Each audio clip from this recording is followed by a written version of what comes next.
नमस्कार, मैं हूं नम्रता पाराशर। आप देख रहे हैं खबर 24। चलिए रुक करते हैं खबरों की और खबरों में सबसे पहले बात करेंगे 35वें सूरजकुंड हस्तशिल्प मेले के बारे में।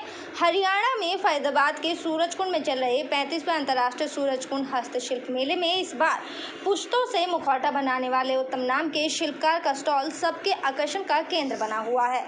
आज के दौर में इन्हें सजावट के सामान के तौर पर इस्तेमाल किया जाता है। ये सभी तरीके के मुखौटे बनाते हैं, लोक संस्कृति, धार्मिक ग्रंथों या आम जिंदगी के बारे में भी लोगों को बताते हैं। इन मुखौटों के छोटे रूप को स्मृति चिन्ह और बच्चों के खिलौने के तौर पर बेचा जाता है। पुश्तों से मुखौटा बनाने वाले उत्तम ने बताया कि मुखौटे में मिट्टी को मजबूत करने के लिए लकड़ी के बुरादे को मिलाया जाता है, जाना जरूरी है। इसके बाद इसमें इमली के बीजों का पेस्ट बनाकर इसमें डाला जाता है। लकड़ी के बुरादे और इमली के पेस्ट को गूंथकर उसे अपने मुताबिक कोई भी आकार दिया जा सकता है।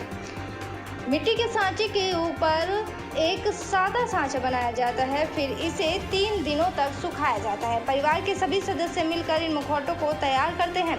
3 दिनों तक सूखने के बाद सांचे को मिट्टी के आधार से निकाल लिया जाता है। बचपन से बन रहा है। हम लोग का पहले हम लोग का दादाजी करते हैं, उसके पहले और उसका दादाजी कर रहे थे। ये कम से कम 500 साल पुरानी तो होगी। किस क्षेत्र से आती है ये पर मुखौटे बनाने की परंपरा? कहाँ किस क्षेत्र से आते हैं आप? ये हर जगह की क्षेत्र से होती है। तो दुर्गा हो रहता है, काली रहता है, सब कुछ रहता है, गणेश रहता है, सब कुछ मिल के बनाते हैं। और यहाँ पर आप आए हैं और कितने मतलब किस तरह की उम्मीद है यहाँ पर आए हैं? 2 साल बाद आए हैं कोरोना के। हाँ, 2 साल बाद आए हैं। हम लोग को इंटरनेशनल में ये फर्स्ट मिला है, इसलिए हम लोग को चिट्ठी भेजे थे, इसलिए बुलाया हम लोग को, इसलिए तो वहीं जहां मुखौटे एक तरफ धूम मचा रहे हैं, तो अफगानी कालीन ने भी अपना रंग जमाया हुआ है। राष्ट्रीय राजधानी दिल्ली के समीप हरियाणा के फरीदाबाद में सूरजकुंड चल रहे 35वें अंतर्राष्ट्रीय सूरजकुंड शिल्प मेले में इस बार अफगानी कालीन भी खूब पसंद किए जा रहे हैं। अफगानी स्टॉल पर हाथों से तैयार किए गए वुलन कालीनों को दर्शाया गया है।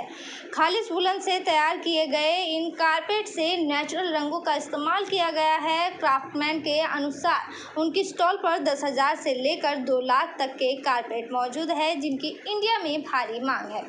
सूरजकुंड अंतर्राष्ट्रीय शिल्प मेले में अफगानी कालीनों की खूब चर्चा हो रही है। मेले के मुख्य चौपाल मंच के पीछे लगे स्टॉल के संचालक तैमूर का कहना है कि वे इस मेले में पिछले कई सालों से लगातार आ रहे हैं। इस बार उन्होंने लोगों की पसंद के अनुसार कालीनों की रेंज मेले में उतारी है। उनका कहना है कि इस बार उन्होंने 10,000 रुपये से लेकर 2 लाख तक के ऊंचे दामों के कालीनों को मेले में प्रस्तुत किया है। उन्होंने बताया कि 100% वूल से तैयार किए गए इन कालीनों में नेचुरल रंग का इस्तेमाल किया गया है। तैमूर आगे बताते हैं कि कालीन जितना पुराना होता है उतना ही महंगा होता है और ये पूर्ण रूप से हाथों से तैयार किया जाता है। इसमें प्राकृतिक रंगों को इस्तेमाल किया जाता है और उनका कहना है कि जिस प्रकार सोने को कभी भी बेचकर पैसा वसूल किया जा सकता है, वैसे ही इस कारपेट को यूज़ करके कभी भी बेचा जा सकता है। हरियाणा टूरिज्म का धन्यवाद करते हुए स्टॉल के संचालक तैमूर ने कहा कि जहां उन्हें इज्जत के साथ न्योता दिया जाता है और बिना किसी खर्च के ताल उपलब्ध कराई जाती है, इतना प्यार पाकर वो बहुत खुश हैं। हमारा कारपेट है हैंडमेड अफ़गानी कारपेट से। किस मटेरियल से बनता है? अफ़गानी कारपेट सारा वुलन से बनता है। वुलन से। वूल कौन सी यूज़ करते हैं?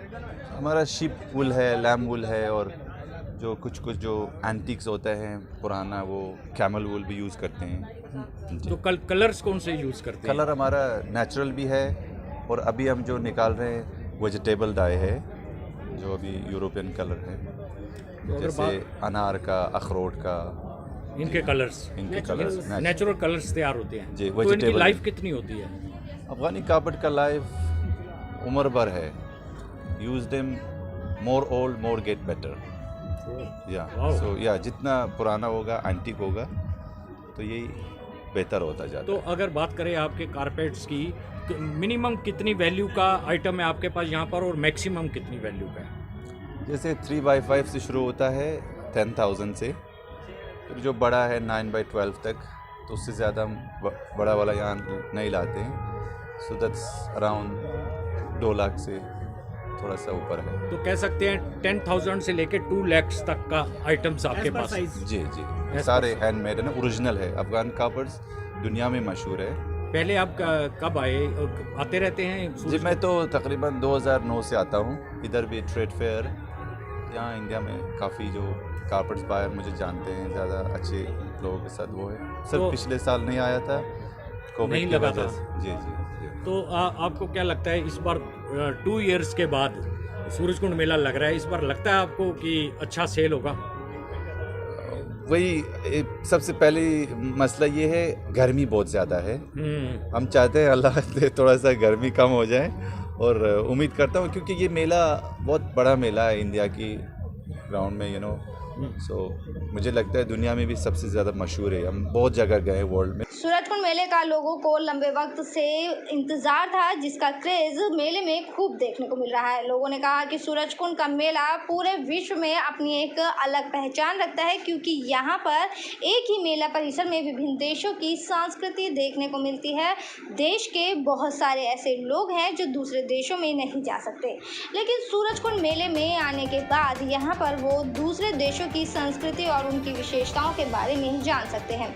लोगों ने कहा कि मेले में आकर उनको बहुत अच्छा लग रहा है। बहुत सारी ऐसी चीज़ें हैं जिनके बारे में उनको पहले जानकारी नहीं थी, लेकिन मेला परिसर में आने के बाद उनको उसके बारे में जानकारी मिली। दूसरे देशों और दूसरे राज्यों के खान पान को लेकर भी उनको बहुत कुछ सीखने को मिल रहा है। साथ ही वो खाने को एंजॉय भी कर रहे हैं। उन्होंने कहा कि परिवार के साथ आकर उन लोगों को बेहद अच्छा लग रहा है। कोरोना के कारण मेला नहीं लग पा रहा था, लोग लंबे समय तक घरों के अंदर बंद रहे, लेकिन अब लोगों को घरों से बाहर निकलने का मौका मिल रहा है। मुझे लगता है कि एक अच्छा इवेंट है, एक अच्छा पर्पस ड्रिवन थिंग है यहाँ पे। जी मेले में आए हैं, 2 साल बाद आए हैं, कैसा महसूस? मैं जी पहली बार आया हूँ यहाँ तो, और अच्छा लगा, पर भीड़ बहुत है जी। अच्छा। हाँ, धीरे धीरे जैसे शाम बढ़ती जा रही भीड़ होती जा रही है, और अब व्यवस्था ठीक है, अच्छा ठीक है। कैसा लगा मेले में, क्या क्या खास लगा आपको? मेले में जी प्रोग्राम जो हो रहे हैं, कल्चर प्रोग्राम है, अपने कल्चर को बढ़ावा दे रहे हैं, अच्छा प्रोग्राम है कहाँ जी। से आए हैं आप मेला? मैं जी हरियाणा से, गुड़गांव से। कहाँ से आए हैं आप? मेरा नाम सौरभ है, मैं दिल्ली से आया हूँ।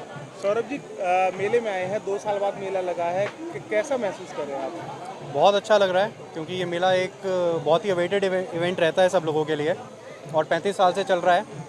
एंड यहाँ पे आप देखते हैं कि अलग अलग स्टेट से इतनी सारी चीज़ें खाने की आती हैं, तो आपको एक ही जगह पे मिल जाती हैं ये सारी चीज़ें जो यूजुअली नहीं मिलती हैं।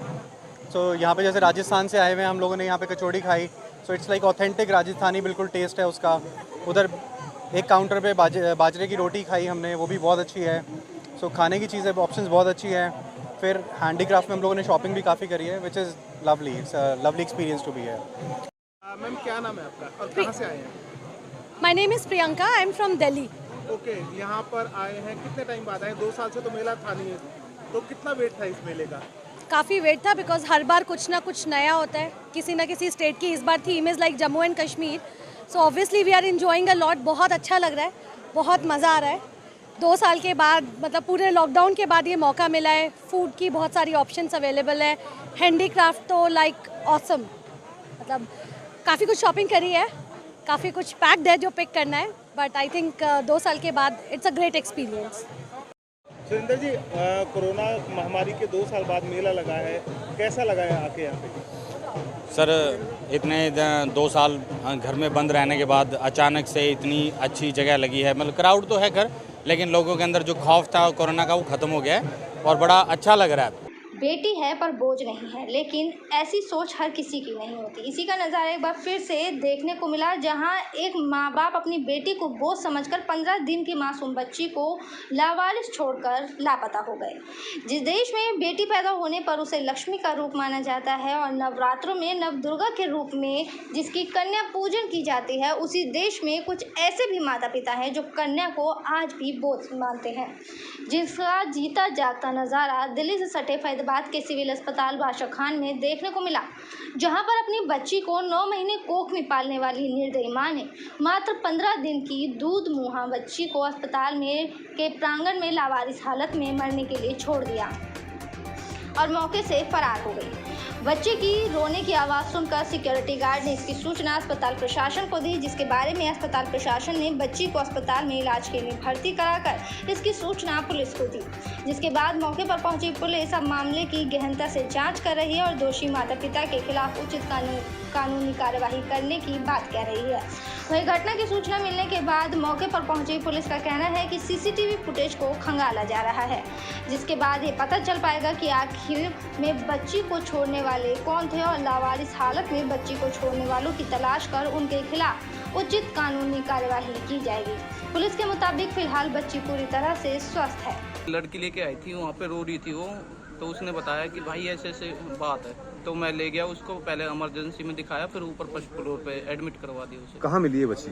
ये ओपीडी कार्ड बनते हैं जहाँ पे, उसके पीछे बरामदे में और मतलब कॉर्नर में डाली हुई थी? कॉर्नर में डाली हुई थी। अच्छा, तो बच्ची की हालत कैसी है? सर ठीक है अब तो बच्ची। इसके अलावा कुछ पता लगा हो कि किसी ने कुछ देखा हो आसपास किसी को छोड़ते हुए यहाँ पे बच्ची को? बैठी थी एक लेडीज वहाँ पे, लाल कलर की साड़ी पहन रखी थी उसने, वो बैठी थी लेके बच्ची को, और मेरा शक जा रहा उसी पे ही, वही है उसी की माँ। तो अभी फिलहाल सीसीटीवी कुछ देखा हो या कुछ पता लगा हो? नहीं सर, अभी कुछ भी नहीं देखा, सुबह पता चलेगा, खुलेंगे। शिकायत दे दी आपने? दे दी सर। आप यहाँ पे किस पोस्ट?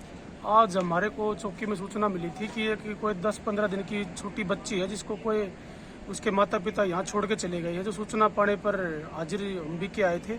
बच्चे को स्टाफ ने निक्कू में एडमिट करा दिया है और कैमरे वगैरह चेक कर रहे हैं। कोई कंप्लेंट लेने के बाद नियमानुसार कार्रवाई की जाएगी। जल्दी माता पिता का सुराग लगा लिया जाएगा। सर आपकी डॉक्टरों से बात भी हुई होगी, बच्चे की हालत कैसी है? बच्चा पूर्ण रूप से स्वस्थ है, अब तक बिल्कुल स्वस्थ है। तो प्रथम दृष्टया क्या लगता है सर, किस तरीके से क्यों छोड़ के गए होंगे? किस तरीके? भाई किसी ने अपना जिम्मेवारी नहीं समझी पालन पोषण की और उसको छोड़ के चले गए। तो ऐसे माँ बापों के लिए क्या सख्त कार्रवाई होगी सर उसमें, कानूनी प्रक्रिया में? माता पिता का पता लगा नियम अनुसार कार्रवाई जो लीगल है कानून के अनुसार वो की जाएगी। चलिए रुक करेंगे अगली खबर की ओर। फरीदाबाद के NIT विधानसभा क्षेत्र के पूर्व विधायक नगेंद्र भड़ाना ने लोगों की समस्याएं सुनी और 17 तारीख को होने वाली फरीदाबाद के मंत्री के कार्यक्रम को लेकर लोगों की समस्याएं सुनी। इस मौके पर नगेंद्र भड़ाना ने कहा कि CM के सामने वो लोगों की मांगे रखेंगे। नगेंद्र भड़ाना ने कहा कि डबुआ एयरपोर्ट स्टेशन मामले में 100 मीटर के सरकार के फैसले को एक कांग्रेसी नेता को क्रेडिट नहीं लेने देंगे। इस मौके पर NIT विधानसभा क्षेत्र के विकास कार्य को लेकर भी चर्चा हुई, जिसमें मुद्दा उठा कि विकास कार्यों के रुपयों की जो ग्रांट एक अड़बंगा बनी हुई है। इस मौके पर नगेंद्र भड़ाना ने चीज़ों को सुधारने की बात कही। देश के यशस्वी मुख्यमंत्री श्री मनोहर लाल जी तिगाम विधानसभा के अंदर एक जिला स्तरीय जनसभा को संबोधित करेंगे। तो उसमें क्योंकि माननीय मुख्यमंत्री जी ने पहले भी NIT विधानसभा क्षेत्र में भी एक जनसभा करी थी, तो इसी तरह वो पूरे प्रदेश के अंदर सभाओं करते हैं। तो इसी तरह जो है एक जिला स्तर की मीटिंग जो है जनसभा तिगाम में होने जा रही है। तो उसमें सभी विधानसभाओं से जो वहाँ की जो समस्याएं हैं और जो डिमांड पत्र है वो माननीय मुख्यमंत्री जी के समक्ष जो है हम अपने केंद्रीय मंत्री चौधरी कृष्णपाल गुर्जर की मार्फत अपनी क्षेत्र की समस्याओं को रखेंगे। तो उसी के लिए हमने एक सलाह के लिए एक परामर्श मीटिंग का एक आयोजन हमने किया, जिसमें NIT विधानसभा क्षेत्र के कोने कोने से लोग आए और उन्होंने अपने बहुमूल्य विचार उसमें रखे। तो उन सारी उनकी जो मांगे हैं, इसी के साथ साथ हमको फेसबुक और व्हाट्सएप पे भी लोगों ने अपने कमेंट्स करके अपने जो सुझाव दिए हैं, तो उनको सबको भी हम नोट करके और जनता की जो भावनाएं हैं इनको जो है हम हरियाणा प्रदेश के मुख्यमंत्री श्री मनोहर लाल जी के समक्ष रखेंगे और NIT विधानसभा क्षेत्र की जनता को ज़्यादा से ज़्यादा मूलभूत सुविधाएं उपलब्ध कराने का। खबरों में बात करेंगे अब गुरुग्राम की। गुरुग्राम पुलिस ने छाती चोरों के गिरोह का पर्दाफाश किया है। ये गिरोह फैक्ट्री और खाली पड़े मकानों को निशाना बनाकर वहां चोरी की वारदात को अंजाम देते थे। पुलिस पूछताछ में आरोपियों से दर्जनों चोरी की वारदातों का खुलासा हुआ है। बहरहाल गुरुग्राम पुलिस ने गिरोह के 6 सदस्यों को गिरफ्तार कर मामले का खुलासा किया। दरअसल बीती 19 तारीख को गुरुग्राम के भौंसी थाना क्षेत्र की एक फैक्ट्री में इन चोरों ने 1000 किलो एल्यूमिनियम और कॉपर की चोरी की वारदात को अंजाम दिया था। गुरुग्राम पुलिस ने चोरी के कुछ घंटों बाद ही आरोपियों को गिरफ्तार करने में सफलता हासिल की। पुलिस पूछताछ में खुलासा हुआ कि इन 6 में से 5 आरोपी दिन में कबाड़ी का काम करते हैं और उसी दौरान ये खाली पड़े घरों और फैक्ट्रियों की रेकी करते हैं और जैसे ही इनको मौका मिलता है वैसे ही ये वहां चोरी की वारदात को अंजाम देते थे। गुरुग्राम पुलिस के एसीपी क्राइम प्रीतपाल सिंह की माने तो पुलिस ने 6 आरोपियों को गिरफ्तार किया, जिनकी पहचान जावीर अली, सत्तार अली, मंसूर मोहम्मद, फिरोज, दिनेश, फरमान उर्फ गुड्डू के रूप में की गई है। ये सभी आरोपी गुरुग्राम के सरस्वती एनक्लेव के रहने वाले हैं। गुरुग्राम पुलिस अब सभी आरोपियों से पूछताछ कर इनके अन्य साथी के बारे में भी जानकारी जुटाने में लगी है। पुलिस का दावा है कि जल्द ही पूरे गिरोह को गिरफ्तार कर सलाखों के पीछे पहुंचा दिया जाएगा। चलिए खबरों में बात करेंगे पलवल की। पलवल में 27 मार्च को एसपीएस इंटरनेशनल स्कूल में आयोजित शहीदी दिवस एवं नई उड़ान कार्यक्रम को लेकर स्कूल में प्रेस वार्ता का आयोजन किया गया। इस मौके पर उपायुक्त Krishna Kumar, private school association के अध्यक्ष सतवीर पटेल, पवन अग्रवाल, सतीश कौशिक भी उपस्थित रहे। प्रेस वार्ता के दौरान जानकारी देते हुए कार्यक्रम के आयोजक एवं एसपीएस इंटरनेशनल स्कूल के चेयरमैन सुरेश भारद्वाज ने बताया कि 23 मार्च को नई उड़ान कार्यक्रम में महामहिम राज्यपाल बंडारू दत्तात्रेय इस मौके पर बतौर विशिष्ट अतिथि के तौर पर केंद्रीय राज्य मंत्री कृष्णपाल गुर्जर, परिवहन मंत्री मूलचंद शर्मा सहित हरियाणा के कई विधायक भी मौजूद रहेंगे। उन्होंने बताया कि ये कार्यक्रम आज़ादी का अमृत महोत्सव एक स्वर्णिम भारत की ओर और स्कूल के वार्षिक समारोह का संगम है। इस कार्यक्रम को लेकर जिला उपायुक्त कृष्ण कुमार ने कार्यक्रम स्थल का निरीक्षण किया और कार्यक्रम स्थल पर करीब 121 फीट ऊंचा झंडा फहराया। शान बान शान को हम हमेशा अपने दिल में सहेज कर रखते हैं, तो उसमें भी हमारा ये है। तो आप सबसे निवेदन है कि जो 23 मार्च का जो प्रोग्राम है शहीदी दिवस पर, वहाँ बहुत सारे कल्चरल एक्टिविटी, जैसे एक नाटक है जो देशभक्ति का है, शहीदों के ऊपर है कि कैसे हमारी पीढ़ी कहाँ से कहाँ तक पहुँच गई है और कैसे उसे समझने की ज़रूरत है। तो मेरा निवेदन आप सबसे है, आप उस दिन भी शिरकत करें। और आज के जो कार्यक्रम के बारे में जो डीसी साहब ने अनावरण किया है स्विमिंग पूल का, झंडे का, और वो उसके बारे में भी अपना समाज को, देश पलवल के ज़िले के सभी लोगों को पता चले आपके माध्यम से, ऐसा मेरा आप सबसे निवेदन है। गवर्नर साहब आपके पलवल में लगभग उनका जो मेरी रात भी बात हुई थी उनके अधिकारियों से, तो वो 5:30 बजे के पलवल में उतरेंगे, 6 बजे स्कूल में एंट्री कर जाएंगे, 6 बजे लगभग प्रोग्राम आपका शुरू हो जाएगा। कितने समय चलेगा? और वो 2 घंटे लगभग गवर्नर साहब रहेंगे, लेकिन प्रोग्राम तो लगभग 9 बजे तक चलेगा। गवर्नर साहब डिनर करके यहाँ से चले जाएंगे। जाने के बाद भी प्रोग्राम, क्योंकि प्रोग्राम बड़ा है, काफ़ी बच्चों ने तैयारी की है, तो प्रोग्राम तो कंटिन्यू रहेगा। तो 9 बजे तक, 6 से 9 बजे तक का प्रोग्राम। कार्यक्रम की थीम क्या रखी गई है? कार्यक्रम की थीम है नई उड़ान। खबर की ओर पलवल सीआईए पुलिस को बड़ी कामयाबी मिली है, जिसमें पुलिस ने भारी मात्रा में नशीले पदार्थ को पकड़ा है। पलवल सीआईए पुलिस ने डबचिक चौक के पास नाका लगाकर यूपी से हरियाणा में ट्रक भरकर कचरे की आड़ में ले जा रहे थे, जिसमें 20 बोरे नशीले पदार्थ मिले हैं। इन बोरों में गांजा बरामद किया गया है। सीआईए पुलिस ने उन बोरों को ट्रक में से उतार लिया और पुलिस ने गाड़ी में सवार ट्रक के चालक और परिचालक को भी हिरासत में ले लिया है। पुलिस मामले की छानबीन में जुटी है। छानबीन के बाद पुलिस आगे का खुलासा करेगी। चलिए रुक करेंगे अगली खबर की ओर। पलवल के कुशलीपुर स्थित गुर्जर भवन में शहीद सैनिकों की वीरांगनाओं और सेवा काल में उत्कृष्ट कार्य करने वाले करीब 350 पूर्व सैनिकों को सम्मानित किया गया। समाजसेवी प्रेम सिंह अम्बावता की स्मृति में सम्मान समारोह का आयोजन उनके पुत्र युवा समाजसेवी राहुल अम्बावता ने किया। समारोह के पूर्व सैनिक काल में कल्याण समिति औरंगाबाद, शहीद आशीष तंवर समिति, हिंदुस्तान स्काउट एंड गाइड कार्यकर्ताओं को भी पुरस्कृत किया गया। मैं भी एक सैनिक परिवार से बिलोंग करता हूँ। मेरे दादाजी राजपुताना राइफल्स में सूबेदार मेजर रिटायर हुए थे और मेरे पिताजी भी सैनिकों को काफ़ी दिनों से सम्मान करने की मेरे पिताजी की योजना थी, बट उनके निधन के कारण हम नहीं कर पाए। तो इसी पिताजी की याद में हमने, पिताजी की स्मृति में हमने आज भूतपूर्व सैनिक को सम्मान व उनकी वीरांगनाएँ जो 62 की चाहे लड़ाई हो, चाहे 72 की लड़ाई हो, जो कारगिल युद्ध हो, उनमें शहीद हुए थे, पूरे पलवल डिस्ट्रिक्ट की वीरांगनाओं को, भूतपूर्व सैनिक भाइयों को, उनकी, और जो किसी भी बीमारी के कारण भी जिनका निधन हो चुका था, उनकी विधवाओं का भी हमने आज मोमेंटो शॉल दे के पूरे डिस्ट्रिक्ट लेवल पे मान सम्मान किया है। और इसमें मेरे सहयोगी पूर्व कल्याण समिति पलवल और हिंदुस्तान स्काउट गाइड की टीम ने मेरा बहुत साथ दिया है, पत्रकार बंधुओं ने मेरा बड़ा साथ दिया है और आपका बड़े दिल से आभारी हूँ।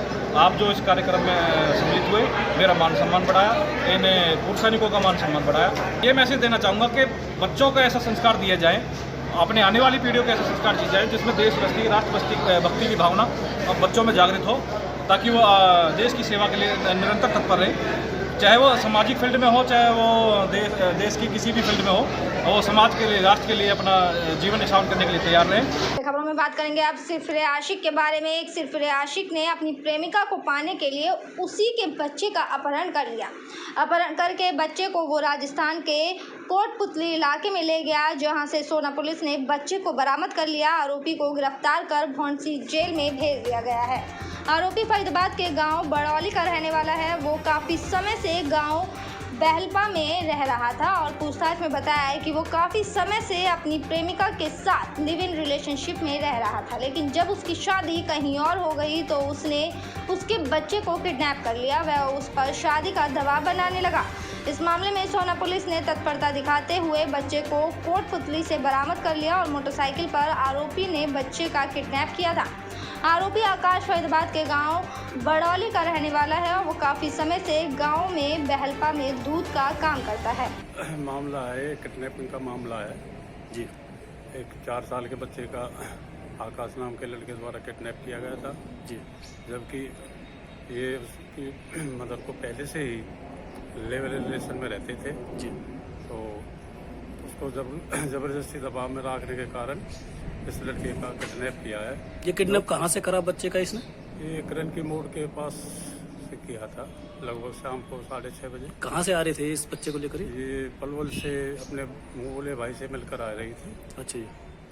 तो वहाँ पर इसको रोड पर खड़ा सवारी के लिए खड़ी थी जी।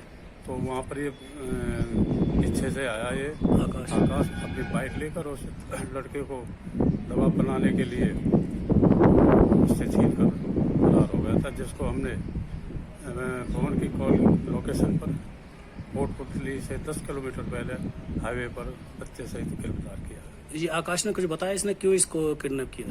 आकाश ने अपने राखी को अपने पास रखने के लिए दबाव बनाया।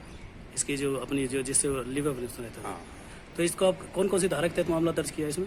मामला अपहरण की धारा 365 IPC में दर्ज किया गया। मेरे साथ खबरों में फिलहाल इतना ही। आप बने रहिए खबर 24 के साथ। फिलहाल मुझे दीजिए इजाज़त। नमस्कार।